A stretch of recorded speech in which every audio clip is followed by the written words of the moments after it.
Hello, everybody, and welcome here to the Wine with Jimmy channel. Thank you so much for clicking by. What are we all about here? Well, it's all about wine education, really designed to help you get more from the world of wine, maximizing your enjoyment of the wonderful world of wine. Now, I do a lot of videos that are based on key text and key syllabus from major wine qualifications, and that's what we're looking at here in this video. I'm going to be focusing here on Bordeaux, specifically the left bank of Bordeaux, with its leading grape variety, Cabernet Sauvignon. So if you have a comment or a question, perhaps you've been to Bordeaux, you love drinking the wines, you have a favorite producer, maybe you have a favorite food and wine match, please do get in touch by leaving your comment or question in the description part, the comment section below. Make sure you click like and subscribe. Okay, well, let's rock and roll. There's a nice opening slide of a Saint-Estèphe estate, a cru classé called Château Costestonnel, famous with its pagodas. Okay, let's rock. So, first of all, where are we looking? So, we're in Bordeaux in the southwest of France. And here we are looking at two major rivers, the Dordogne and Garonne rivers, combining to actually make the Gironde River estuary. And that really, with that Gironde and these two other rivers, the Garonne and the Dordogne that feed into it, it will split Bordeaux into three sections. And we're going to look at those on the next one. Here you go. So you'll see here that you kind of have the reddish and orange area on the left-hand side. That is where we find Médoc, Graves and Sauternes. We call this the left bank. In the middle, which is green on your map just there, this is in between the Dordogne and the Garonne, and this is what we call Entre-deux-Mers. And finally, in kind of purple there on your map, we have the area which is around the key zone of Libourne, which is where we find Saint-Emilion, Pomerol, and often this is called the right bank. Now, Bordeaux's quite complicated. 50 appellations, probably making it, I think, third most complicated after Burgundy and the Loire Valley in France. And these AOCs actually range from exceptionally large, like the whole very generic large appellation of Bordeaux, and then some individual village size ones as well. Okay, climate type here then. Bordeaux has a moderate maritime climate. So it's maritime, meaning it's heavily affected by the Gulf Stream, which comes across from the Bay of Biscay, the Atlantic. It's moderate, meaning that it gets somewhere between 16.5 degrees Celsius to 18.5 degrees Celsius during its growing season. The average will lie within that range. Now, the warming ocean current, which is through the Gulf Stream, extends the growing season in Bordeaux. Because of the airflow that comes from the ocean, spring frosts are rarely a problem. And grape ripening here, because the extended season can be as late as October. So very much different to the continentality of somewhere like Burgundy, for example. Other key things to mention here as well. The Atlantic, despite the fact we have the positivity of reducing spring frosts and the positivity of extending the growing season, there is some negativity. The Atlantic will bring high levels of rainfall and humidity. But the worst storms that come from the Atlantic are actually buffered by what you see on that picture, the huge man-made forest, which is the Landes pine forest, and then also the coastal sand dunes that you see here on this picture as well. The problems, though, with rainfall, as we mentioned, that rain throughout the whole of the year can do multiple problems across the growing season, right from the beginning to the end. So you can have disruption of flowering and fruit set. You can have the promotion of things like mildew and rot. and also the dilution of the grapes at harvest, which can, of course, really reduce the quality of the produce. Consequently, vintage variation is an important consideration in Bordeaux, but of course, grape producers will be able to reduce those differences by rejecting unhealthy and unripe grapes, by working in the vineyard as well, and by blending. So let's talk about those. So, managing rainfall with canopy management. So, changes in canopy management have resulted in healthier grapes. This has also led to a decline in the use of chemical sprays. So, we have really led to a marked rise in the levels of sugar and flavour development at harvest time. And blending, of course, is the age-old way of dealing with this vintage variation.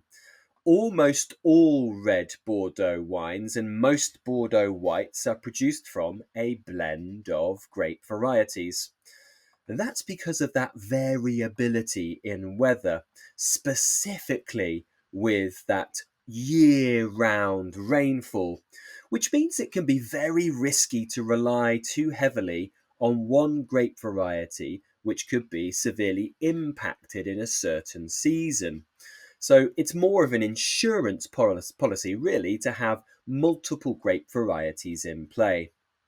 So the different varieties that are permitted in Bordeaux flower and ripen at different times, meaning that one bad frost or one big heavy storm with a heavy downpour is unlikely to ruin an entire crop. It would just be a specific grape variety.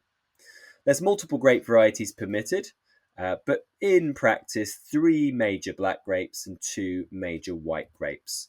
Let's go on to the second most planted grape variety. After Merlot, we have Cabernet Sauvignon. Cabernet Sauvignon dominates in the Haut Médoc, and it's also very important in Graves. So on your map there, the Haut Médoc is the let's say, lightish red, and then the orange area is Graves. So we find it firmly on the left bank. Some vineyard considerations around it. Cabernet Sauvignon is quite a late ripening variety. So the high stone and gravel content means the soils here are warm. Yes, that's good for help ripening, but also well drained. So these are both going to aid the late ripening Cabernet Sauvignon, particularly in the coolest and wettest years and also sites. Now, in places like the Haut Médoc, it can account for up to and around 3/4 of a blend of a red wine. And in cooler, poorer vintages or cooler locations, Cabernet could struggle to ripen fully, giving wines that can have astringent tannins and herbaceous flavours. So often what we are not too keen on with Cabernet Sauvignon. Now, in the winery, Cabernet Sauvignon is usually destemmed and crushed, like you see in the picture. The stems on whole bunches of this variety can often give quite a herbaceous and astringent character to the wine, so they are discarded, just like Merlot.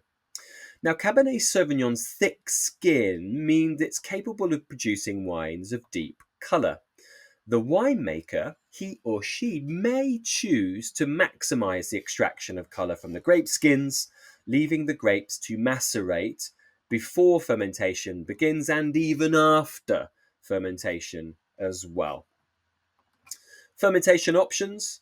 So Cabernet temperatures for fermentation tend to be quite warm, 26 degrees Celsius to 36 let me just check that. That's about sort of 79 to about 86 Fahrenheit. So 79 to 86 Fahrenheit, that's 26 degrees Celsius to 30 degrees Celsius. So this is warm enough for sufficient extraction, yet cool enough to promote those fresher characters like the blackcurrant, for example, of Cabernet. Cabernet Sauvignon grapes certainly have high levels of tannin, and therefore high temperatures and also extractive cap management techniques will generally be avoided at the end of fermentation, especially if the tannins are not fully ripe. And then finally, post-fermentation here. As I mentioned earlier, there may be a period of post-fermentation maceration. However, it may be used to encourage a more gentle extraction of tannin and to soften the existing tannins. Cabernet Sauvignon is quite structural with its acids and tannins, so it does actually mean it's well suited to oak maturation and bottle aging. Now, these intense flavours, plus the medium to full bodied and high tannins and a high proportion of new oak, can be used in order not to overpower the wine. Typically, it's French, of course, in Bordeaux, 225-litre barriques being typically used, like you see in the picture there of Château Latour's barrel cellar. Anywhere from 6 months to up to sort of 3 and 4 years, but typically 12 to 18 months is the time in barrel. And blending with Merlot, of course, is quite common with Cabernet Sauvignon, certainly to soften it out a little bit. Cabernet Sauvignon certainly is the classic grape variety of the Haut Médoc, where it's commonly blended with small percentages of Merlot and Cabernet Franc. In these areas, it makes long-lived wines which have grippy, powerful tannins with cedar and blackcurrant characteristics. The tannins will soften with time, and the wine becomes more complex and more expressive with time as well. You might also find a little bit of herbaceous, cedar, and vanilla notes as well. So where are we looking? So we know we are looking on the left bank. We know we're looking at the high, stony gravel content of the left bank, and it raises the vineyard temperatures here. And this is where really the Cabernet Sauvignon can only reliably ripen on the gravel soils of the left bank. So from Saint-Estèphe in the north, all the way south, you head down towards Margaux on this map. So Saint-Estèphe, Pauillac, Saint-Julien, and Margaux, all found within Haut-Médoc. These are sometimes called villages or communes, and it's where really the higher classified châteaux can be found, such as the Cru Classé. From north to south, the four with the highest reputations are what I just mentioned. So Saint-Estèphe, Pauillac, Saint-Julien, and Margaux. Expect Cabernet Sauvignon, of course, in these, and grippy, powerful style wines. See the chart I've given you there, high acid, high tannin, fairly full body. You could probably drop that down a little bit as well, and medium alcohols. We head south of Bordeaux City. This is Pessac-Léognan and then also Graves. It is Pessac-Léognan in dark orange on your map, which is the most highly regarded. Now, soils are like those in the Haut-Médoc, hence the name of Graves here. So gravelly, well suited to Cabernet Sauvignon, but in general here, the wines are a little lighter in body and a bit more fragrant than the finest wines of the Haut-Médoc. Wines from the top chateau are made really with as much care than anywhere else in Bordeaux, for example, with the prices to match. I would say Graves is a bit of a step down. This is actually a Pessac-Léognan bottle on your label here. You'll see that it's just a lower tannin and lower body than the wines of the Haut-Médoc. And if you get a Graves red, it might be even lower in body and tannin again on your chart by 1 notch. So let's do some questions so we can test your knowledge here on the left bank and Cabernet Sauvignon. So here we have a label, which is the Château d'Amiac, which is a Mouton Rothschild or a Philippe Rothschild estate. Name and describe the major weather hazard that can impact this region. And we're looking, therefore, at Pauillac, where this wine comes from, which is in the Haut-Médoc left bank of Bordeaux. Really, this is a generic Bordeaux answer, though. Rainfall that can fall throughout the year due to the impact of the Gulf Stream. Okay, that will be enough to get you 3 marks, naming and describing it. So you could say, really, the Gulf Stream providing rain throughout the year. State 3 impacts that this wine hazard can have on the vine. So thinking throughout the season, early part of the season, is that heavy rainfall can disrupt flowering and fruit set. There's no describe here, it's just stating. It can increase fungal disease pressure, leading to the likes of rot, certainly towards the end of the season. And then it can cause dilution of flavours at harvest. And that's when we get rain, of course, right into October, for example, for wines on the left bank. This wine is made from a moderate climate. We know it's a moderate maritime climate, and is mostly made from Cabernet Sauvignon. But if it's only moderate, how is Cabernet Sauvignon able to reliably ripen here for 3 marks? Well, if you want the answer to that question and much more, we have more to go, many more questions in this lineup. In fact, you'll have to go across to the Wine with Jimmy e-learning portal, so you can search for that on Google, and that's where you'll be able to sign up and get exclusive content to videos like this and many extra exclusive videos, and also multiple choice, flashcards, written questions, map questions, lots of extra goodies there. And there's an online community as well, which can really help. Please go across, sign up. You will not be any way upset with that decision.